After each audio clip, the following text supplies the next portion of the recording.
unicornio bajo el sol, colibríes bailan a tu alrededor y un ramo de palabras frescas. En el espejo estabas tú y escribiste en las nubes las respuestas con las manos teñidas de azul. El ladrón de atardeceres busca su rubí entre las flores del heliotropo. Gracias.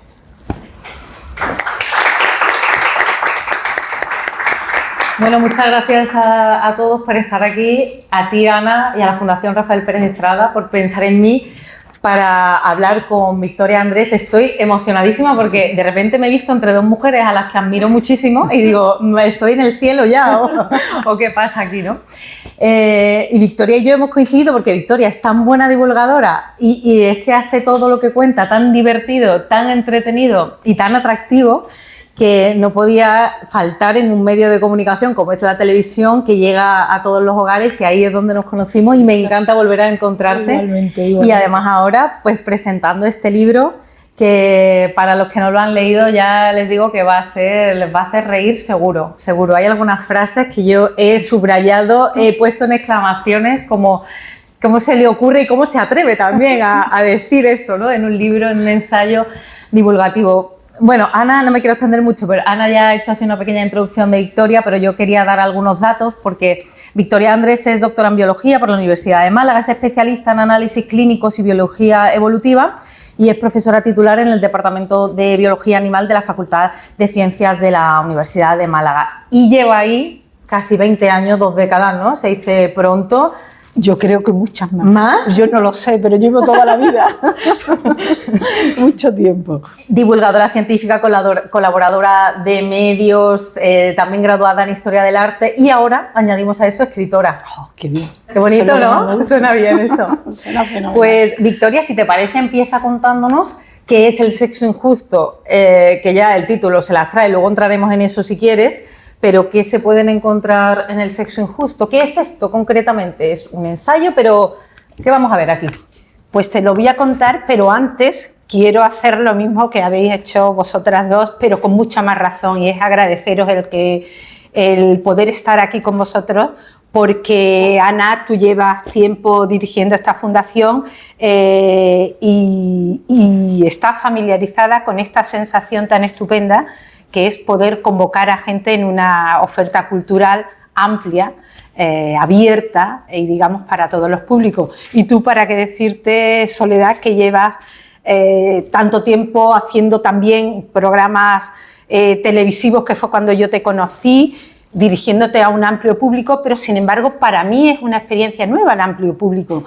Yo llevo toda mi vida muy focalizada en mi actividad docente e investigadora en la universidad y por tanto con un público restringido, con un lenguaje restringido y con un ritmo de trabajo muy establecido y muy limitado. Entonces, este abrirme a la sociedad en general, al público en general, y sentirme tan libre de decir lo que quiero en el momento que quiero, no es nada usual para mí.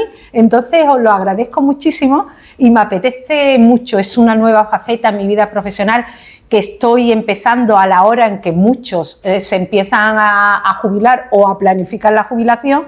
Entonces me siento adolescente profesionalmente, lo cual a mi edad es un lujo absoluto y os agradezco mucho. También quiero agradecerle a Alejandro, un estupendo y polifacético alumno, que fue el que hizo, creo que, de enlace a la Fundación Pérez Estrada, que por cierto, me gusta estar aquí no solamente por lo que supone de poder tener una conversación, sino formar parte indirecta de este concepto ciudad velada que Pérez Estrada imaginó para Málaga, dándole lo que él llamaba una poética visión diferente.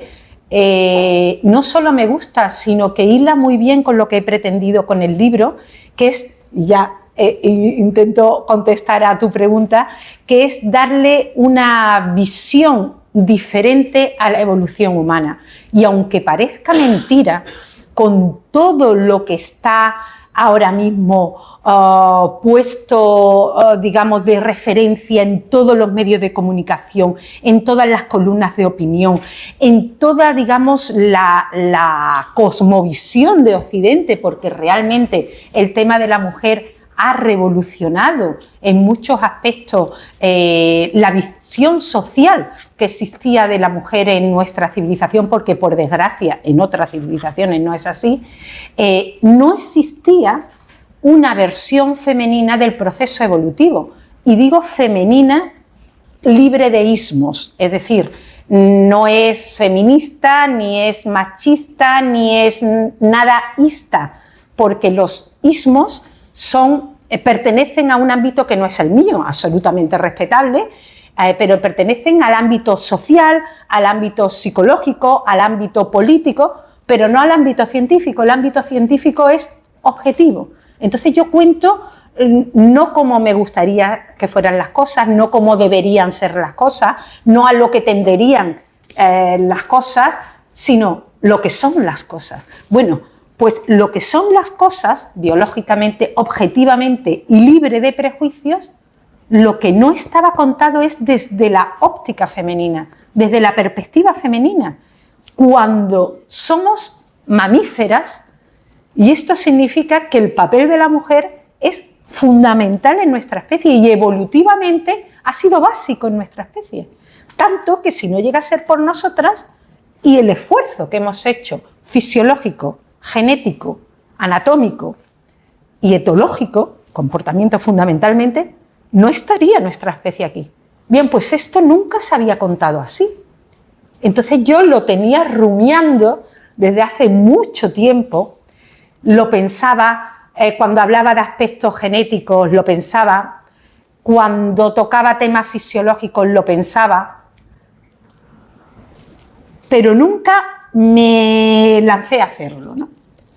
Entonces, con el sexo injusto, me lancé. Si quieres te cuento la circunstancia, cómo surgió. Bueno, sí, claro, sé. Cuéntanos cómo, bueno, cómo yo se es que te ocurrió. Tú me cortas cuando tú quieras. Yo es que me puedo quedar aquí escuchándote sin yo me pongo a intervenir. hablar, me emociono y empiezo a enlazar una cosa con otra, y además, ya te digo, en un contexto de que no tengo que dar estos contenidos antes de la hora, porque si no se me acaba la hora, me siento muy libre. Eso es verdad que pasa siempre con los profesores, que si tú quieres, tú los dejas hablando y te haces la hora encantada. Bueno, la hora entera o el día entero. Yo me pongo a hablar y bueno, entonces... no, mira, te quería preguntar, ahora nos cuentas cómo empezó, cómo decidiste ya ponerte a escribirlo y a darle forma al libro, porque claro, eso tiene una estructura bastante diferente a la de una clase, a la de una materia, pero a mí me ha pasado leyendo el libro, ¿no? Que de repente decías, ¿cómo puede ser que esto no lo supiéramos? Que algo tan evidente de cómo la concepción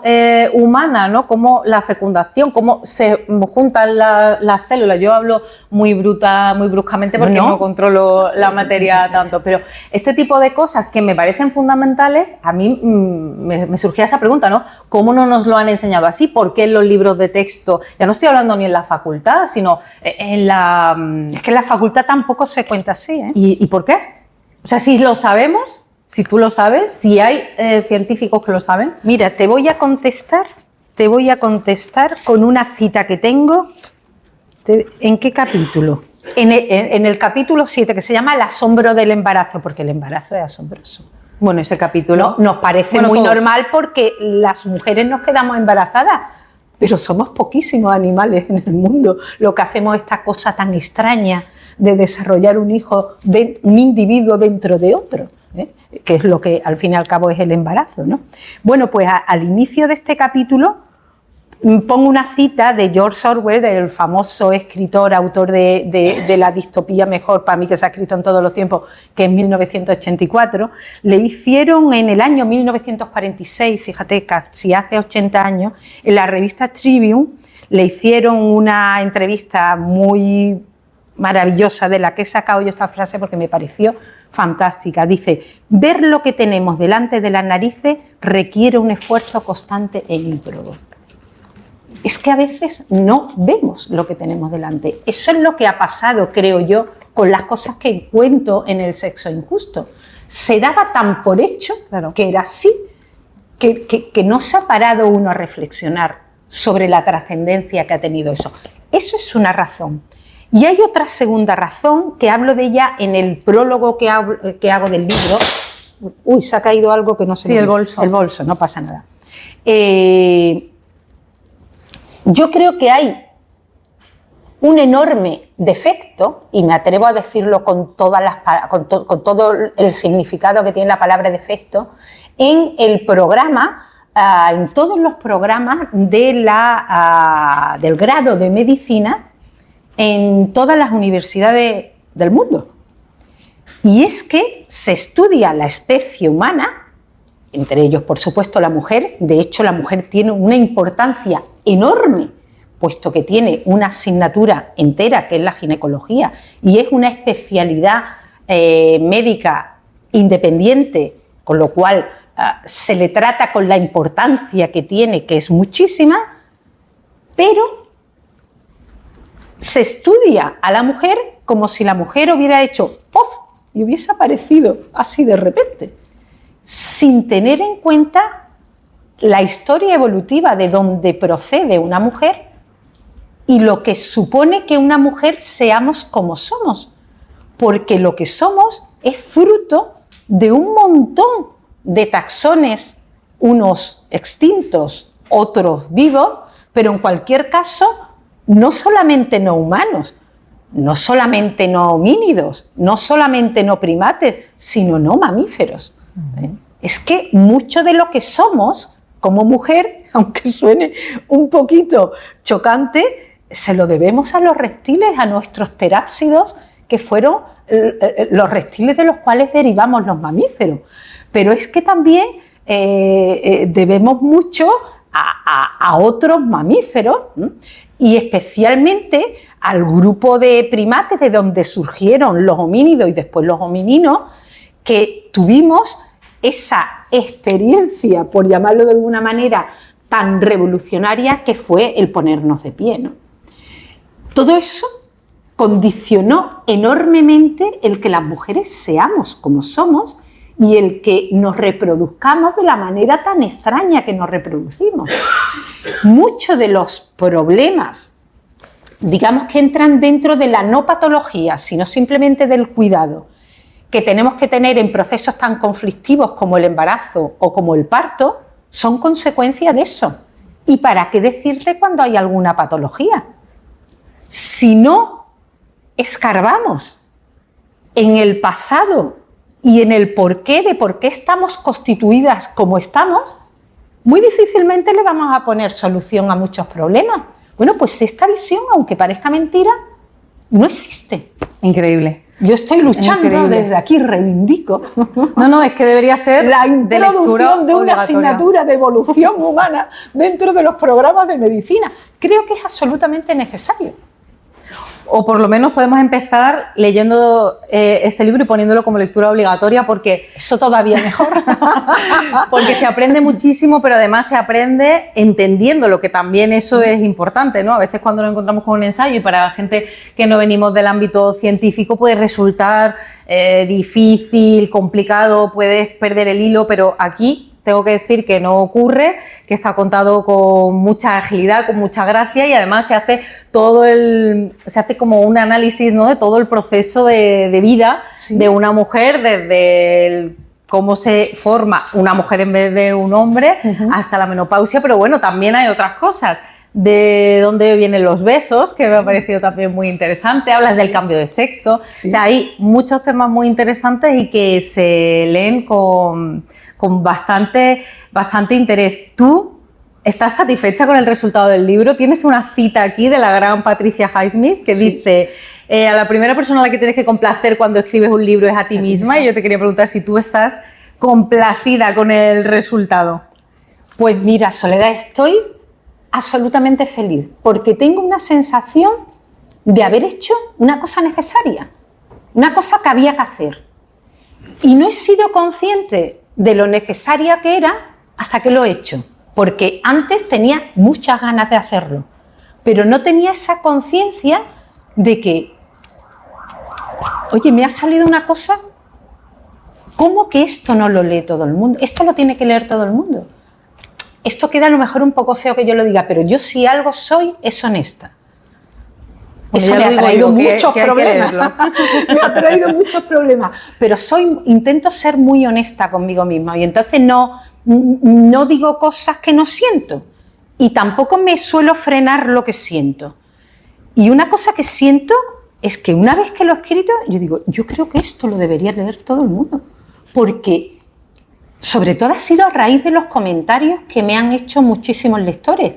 ¿Y cómo esto no lo sabíamos?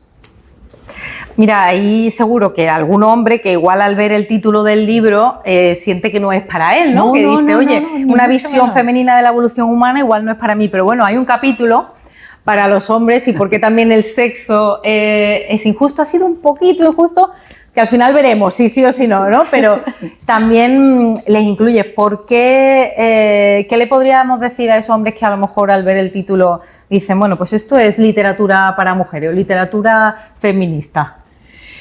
Pues en primer lugar, yo diría que este es un libro que toda mujer tiene que leer y ningún hombre debe dejar de leerlo. Porque, vamos a ver, yo considero que nuestra especie, bueno, yo sé, al igual que todos sabemos, que nuestra especie se caracteriza, entre otras cosas, por ser inteligente. Somos inteligentes, somos muy inteligentes. Ese afán que tenemos de conocimiento y de disfrutar con el conocimiento y de hacernos mejor como personas y como sociedades a través del conocimiento, requiere empezar por lo más básico, que es conocer cómo somos nosotros. Ya no todas las vertientes conceptuales que hemos desarrollado gracias a nuestro conocimiento, sino nuestra propia biología, cómo somos realmente como especie. Y eso requiere saber que somos una especie dimórfica, que tenemos dos sexos y tenemos que saber cómo somos. Y tenemos muy claro cómo son los hombres, pero muy poco claro cómo son las mujeres. Muy poco claro, aunque parezca mentira.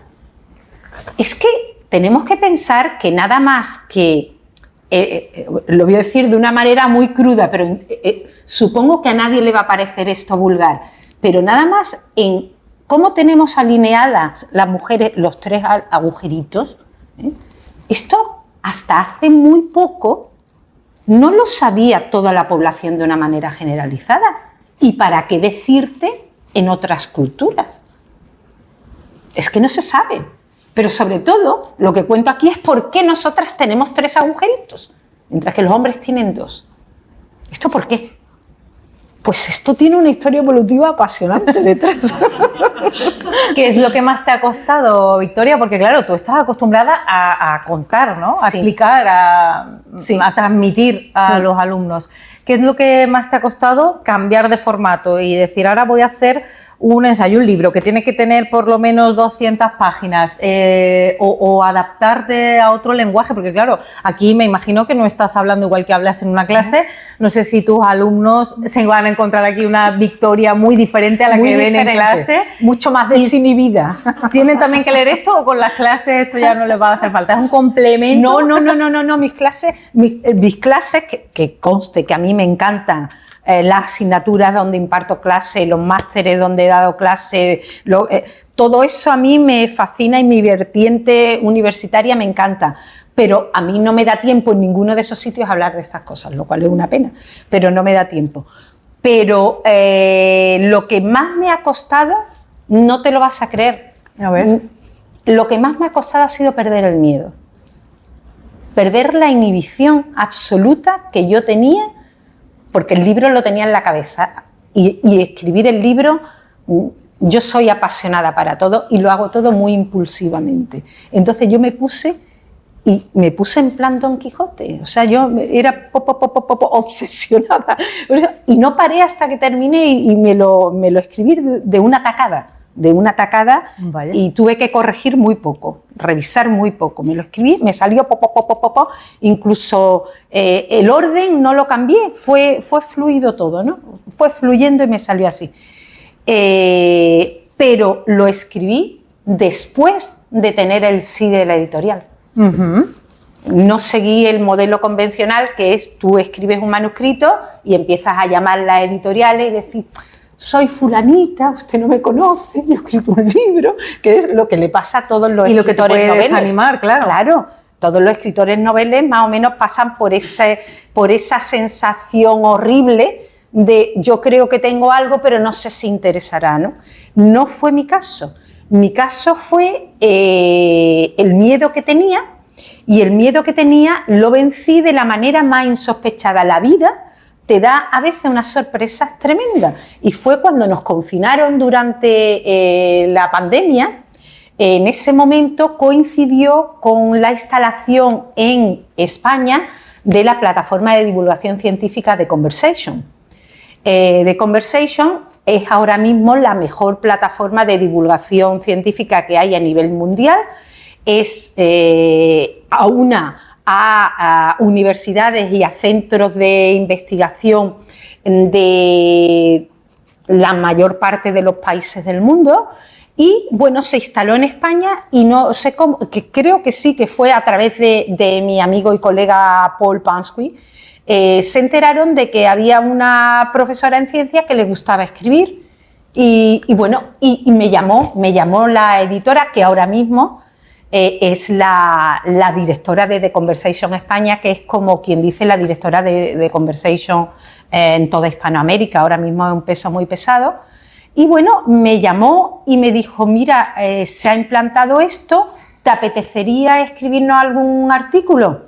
Yo, que soy hiperactiva, es poco, yo no puedo estar quieta, yo estaba allí que me llevaban los demonios. Y a mí nunca me ha dado por hacer pan ni por hacer pastel y nada de eso, porque a mí eso no me interesaba nada. Pero yo tenía mis clases requete preparadas, me había leído todo lo leíble, los libros me los había comido 70 veces, mi casa estaba ordenadísima, mis armarios estaban impecables. Me llama y me dice: ¿quieres que me digo? Sí, ahora mismo. Y me dice: bueno, pues a ver si para dentro de un par de semanitas metí un artículo. Y digo: ¿pero de cuánto es el artículo? Y me dice: no, unas 800.000 páginas como mucho. Digo: hombre, eso te lo mando esta tarde. Yo me pongo ahora mismo y te lo pongo. Vamos, esta tarde. Total, que me puse a escribir, y viendo el vacío enorme, porque simultáneamente a esas circunstancias yo estaba sufriendo enormemente. Yo he estado muchos años combinando mi trabajo en la facultad con la dirección de un laboratorio de análisis clínico, porque yo tengo la especialidad de analista clínico. Entonces yo estaba sufriendo enormemente viendo cómo los medios de comunicación oficiales no cubrían el vacío enorme que había en la población española, que eran los medios de comunicación que yo seguía, en cuanto a toda la información necesaria para que la gente de alguna manera supiese qué era lo que nos estaba pasando con la COVID. No se sabía lo que era, la gente no sabía lo que era un anticuerpo, ni sabía lo que era una vacuna, ni sabía las vacunas por qué tardaban en salir y por qué no había. Cuando empezaron a salir no entendían por qué yo tenía un tipo de vacuna y fulanito la otra. ¿Qué diferencia había? ¿Qué consecuencia había en esa diferencia? Una vez que estaba vacunado, ¿qué diferencia había en mi comportamiento? ¿Qué debía yo hacer o no hacer en relación a cuando no estaba vacunado? Todo eso, y hay que decirlo con toda la contundencia, habiendo un montón de organismos para eso, esa información no estaba cubierta. Entonces fue cuando yo empecé a escribir ese tipo de artículos. Y de la noche a la mañana, porque fue de la noche a la mañana, empezaron a publicármelo en todos los periódicos, semanarios, revistas de un país, de otro país, se empezaron a traducir a otro idioma, y de repente me vi en nada de tiempo con los artículos publicados en más de 190 medios de comunicación de 21 países. Yo es que no me lo podía creer. Y de repente tenía 1,5 millones de lectores. Claro, cuando yo me vi aquí, digo, no debe estar muy mal. La gente se está enterando, porque si no, claro, te leen 3 o 4, pero ya después nomás digo, la gente se debe estar enterando.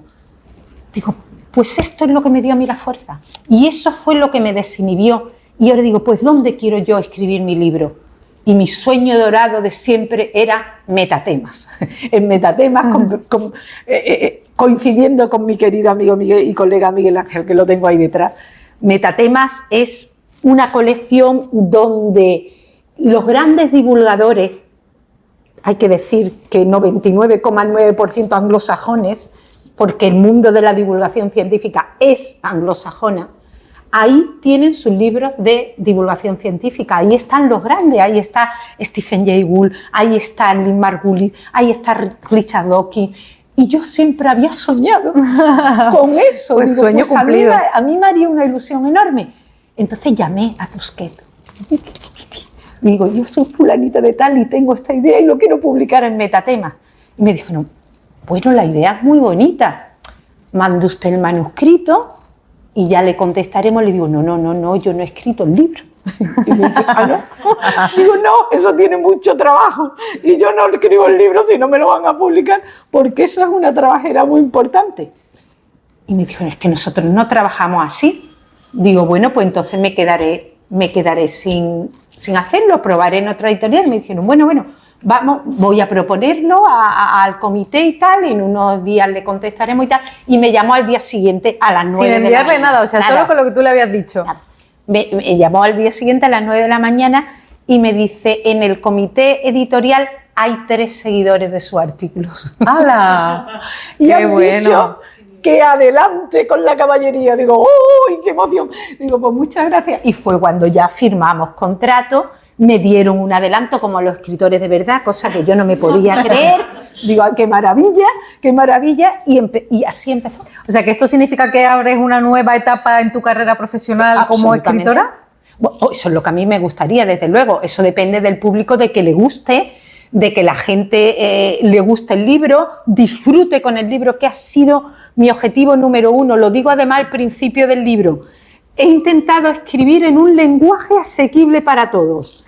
Si alguien en algún momento se pierde en algún punto, sobre todo al principio, porque todo el mundo, cuando cuento que es una mama, todo el mundo sabe perfectamente lo que es una tetita. Eso lo sabe muy bien. A lo mejor no desde la perspectiva que yo se lo cuento, pero físicamente sabe a lo que me estoy refiriendo. Sin embargo, cuando estoy hablando al principio de la primera fase, cuando todavía no somos ni un nuevo ser, que es cuando estoy hablando de óvulo y de espermatozoide, a lo mejor la gente no tiene tan claro lo que es un óvulo.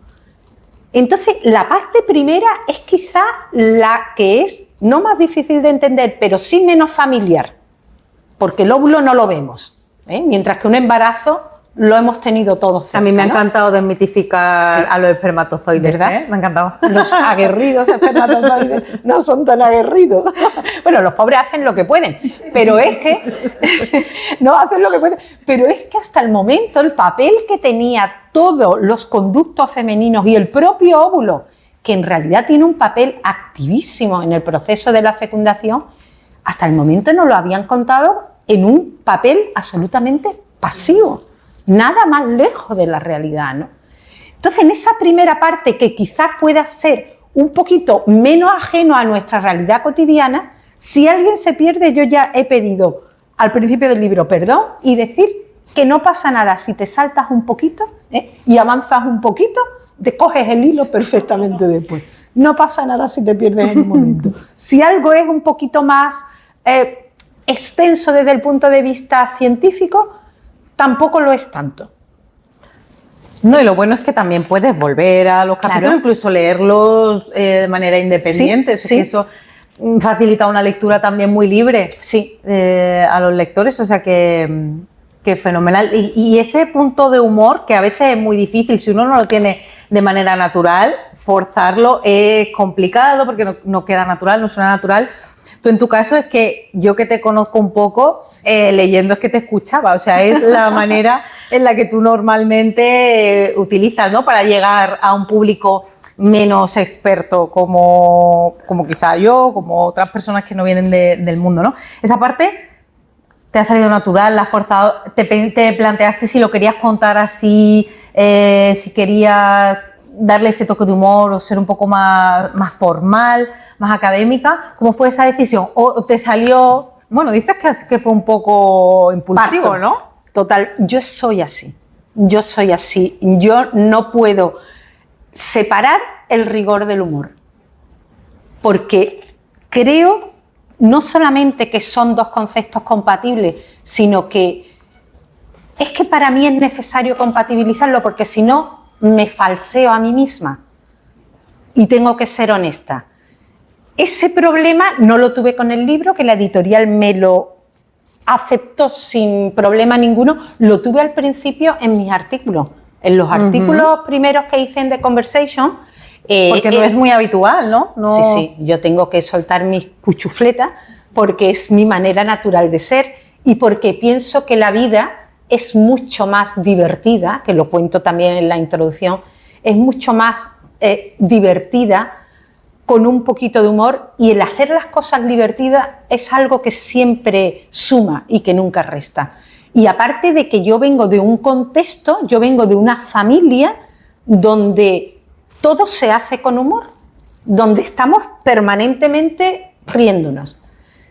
Y además vengo de un contexto social, de una Andalucía, donde muy lejos del humor chabacano o del humor panderetil, hay un sentido del humor exquisito, subyacente a todo, una ironía fina, un saber entender la vida desde esa perspectiva que lo considero no solamente que no rebaja la calidad intelectual, sino que la sublima.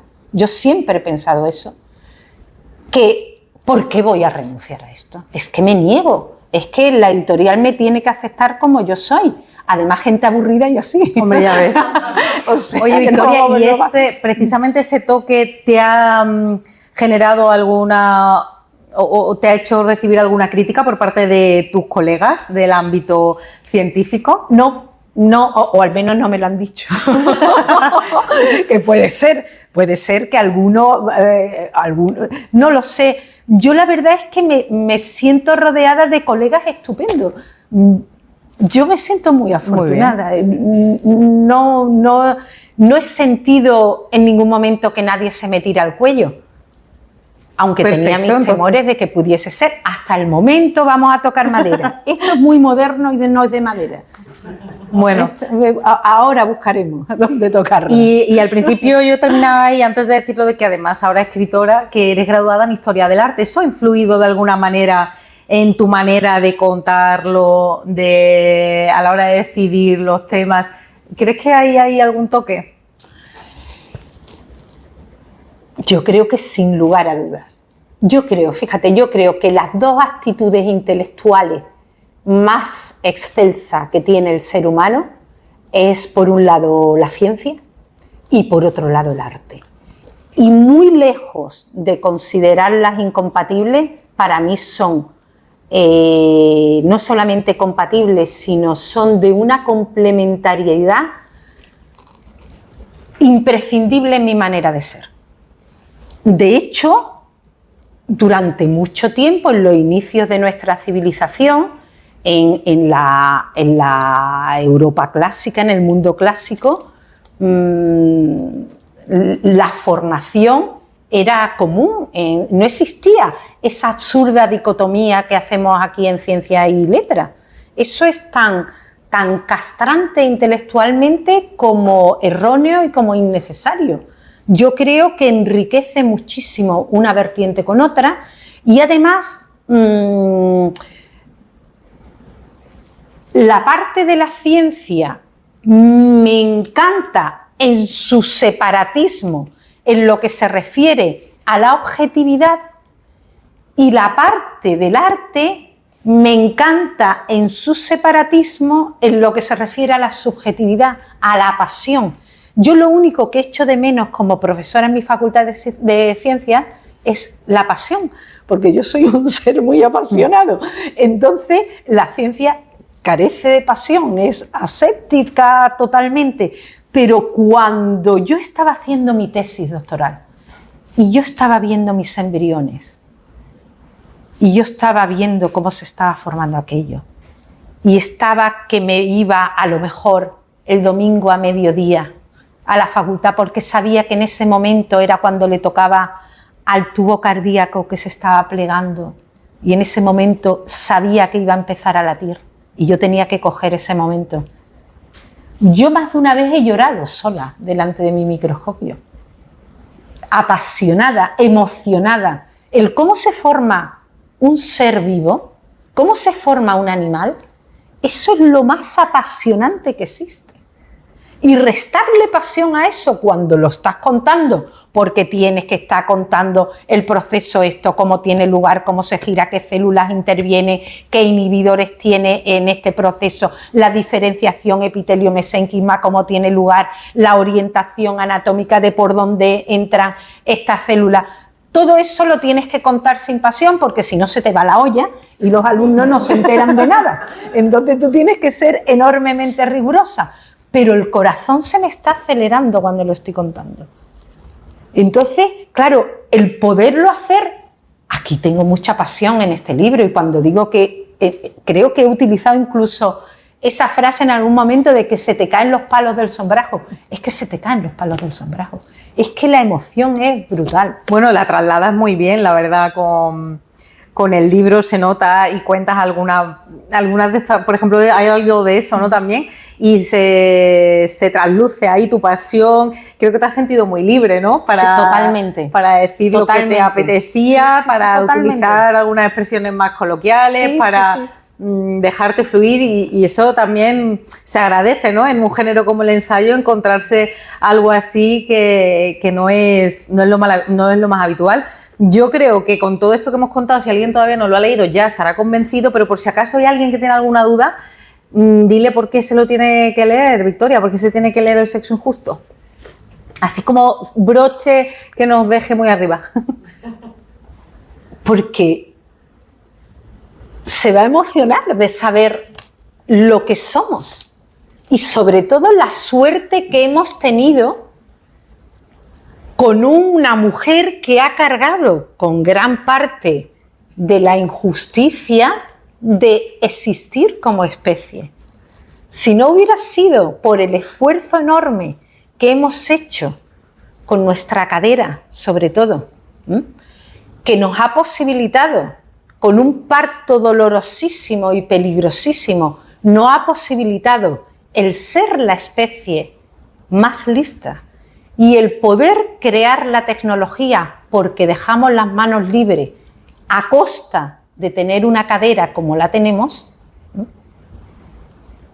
se va a sentir enormemente emocionado y si es mujer, muy contenta de ser como es y si es un hombre, muy orgulloso de haber nacido de una madre, de tener a lo mejor una hermana, una novia, una mujer o una hija que carga con ese peso biológico para que podamos existir y tener las ventajas que tenemos hombres y mujeres pagándolo casi exclusivamente las mujeres. Yo creo que le va a merecer la pena, sea hombre o mujer, el saber eso, que no se sabe, es que no se sabe. Yo creo que sí, además se va a reír. No sé si le queréis hacer alguna pregunta a Victoria, algún comentario. Edith, Dime. te voy a hacer una pregunta. Dime. No hace falta ser cuidado. Digo, a mí me queda claro después de leer el libro clarísimo que es el sexo protagonista. Eso está claro, eso no ha quedado claro. ¿Tú realmente crees que es el sexo injusto o que es injusto que la gente no lo sepa? Ay, qué buena pregunta. Porque Qué buena pregunta. Claro, es que es protagonista. Otra cosa es que la ignorancia, si lo unimos a la parte política social, o hacer la injusticia, pero realmente la injusticia está en no saber, porque a mí me entran ganas de ser mujer.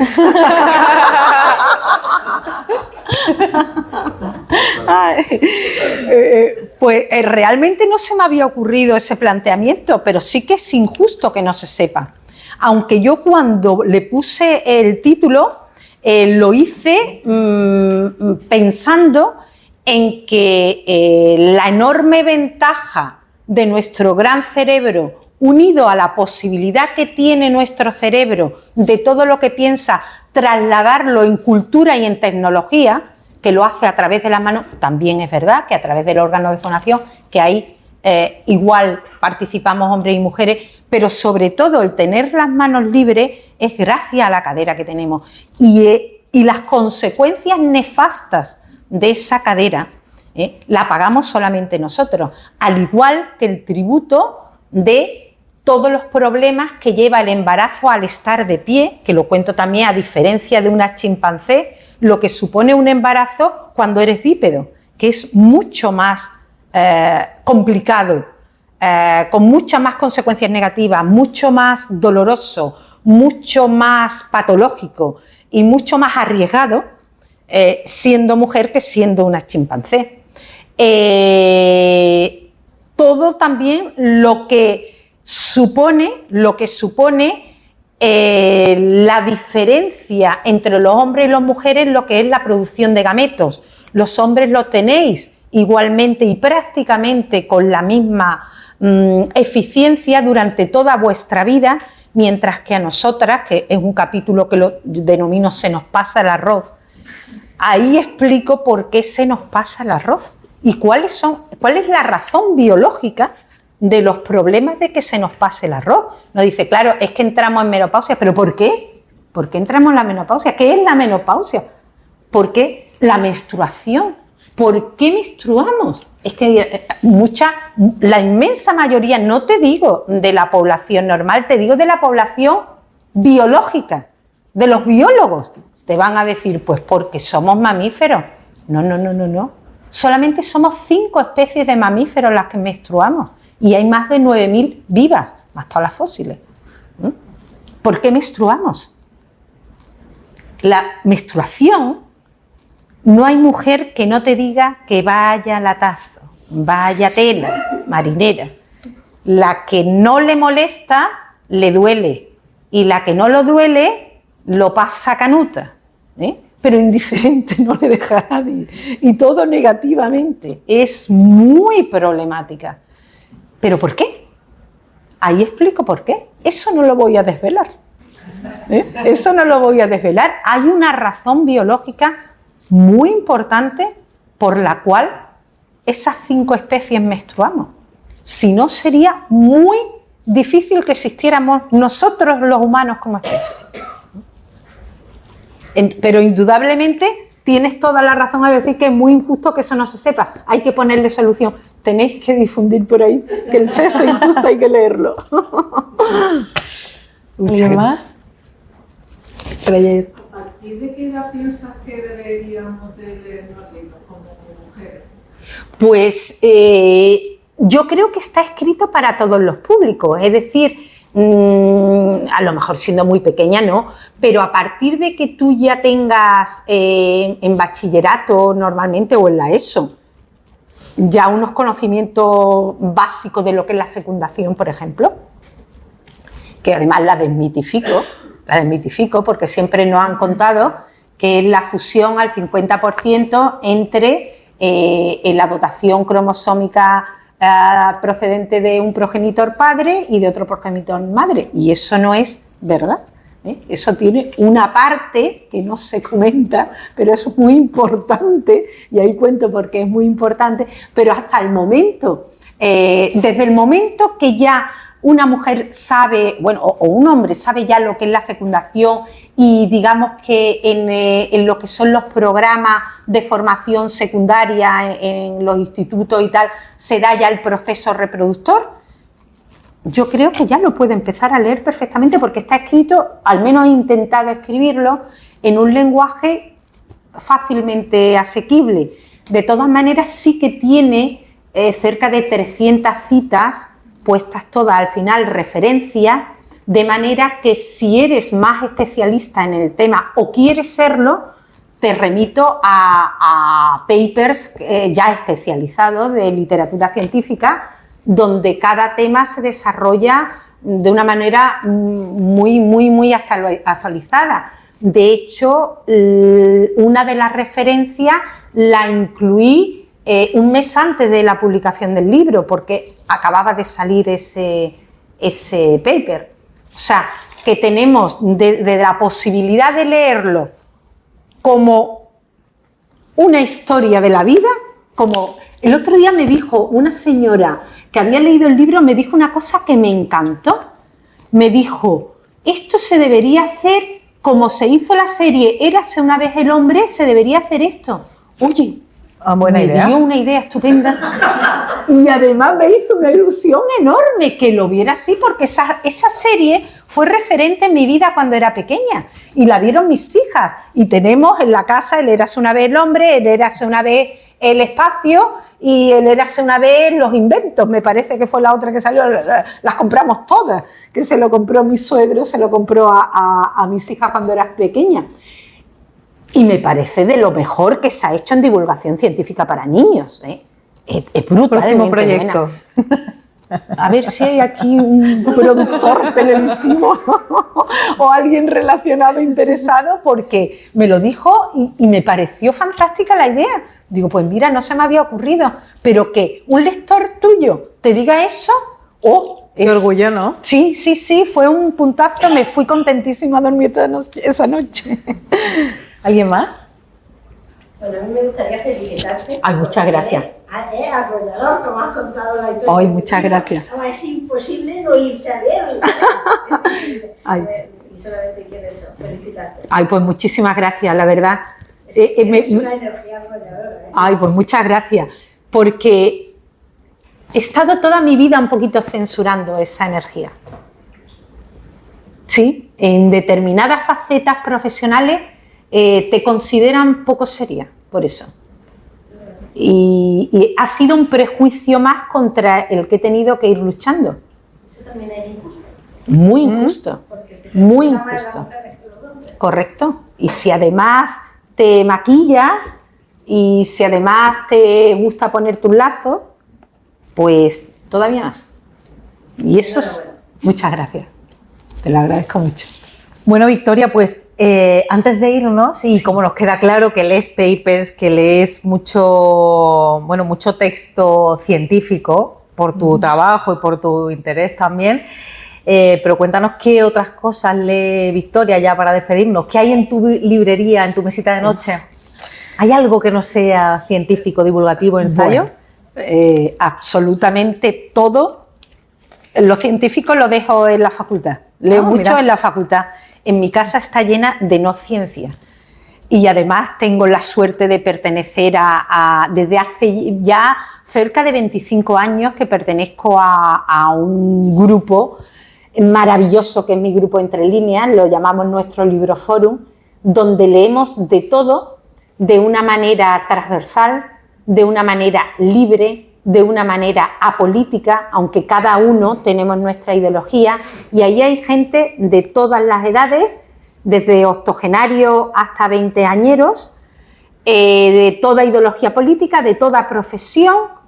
Hemos tenido gente de varios países y unidos por un amor absoluto a la literatura y por un respeto absoluto al pensamiento ajeno, cosa que no existe en ningún otro sitio que yo conozca. Entonces, considerarme afortunada es poco. O sea, eso para mí es un tesoro en mi vida desde que lo descubrí.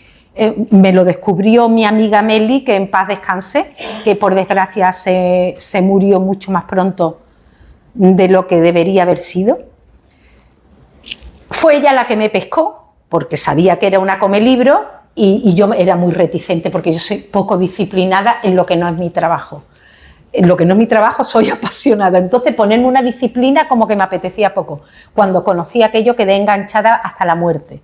Me entusiasma y ahí leemos absolutamente de todo. Pero yo antes y aparte del Libroforum leo completamente de todo. Y si me preguntas qué tengo en la mesilla de noche, no me acompleja ni me avergüenza nada decir que lo que tengo ahora mismo, y me lo estoy repasando a raíz de la elección del nuevo Papa, son los pensamientos de San Agustín. Pues yo siempre he sido muy agustiniana.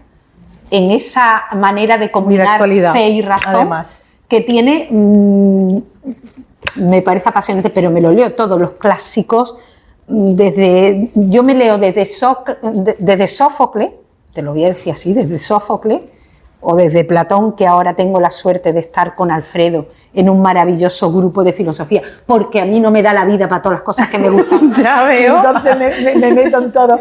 Entonces, desde Sófocles hasta Megan Markle, es que me lo leo todo, hasta Lucía Echevarría, por Ajá. ponerte algo muy que es lo menos Lectora platónico que todoterreno. puedo. Me lo leo todo, porque de todo aprendo y todo me interesa. Lo importante es que esté bien escrito. Eso sí, no aguanto algo que esté mal escrito. Ahora, la temática, la ideología, la intención, el contexto, la política, me interesa todo, absolutamente todo. Pues muchísimas gracias. Muchas gracias a ti.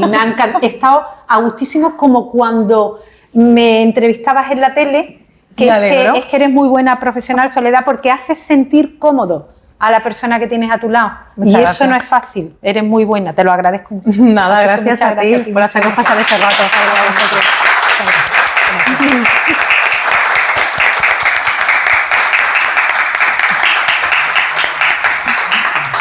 Ahora firma si hay alguien aquí.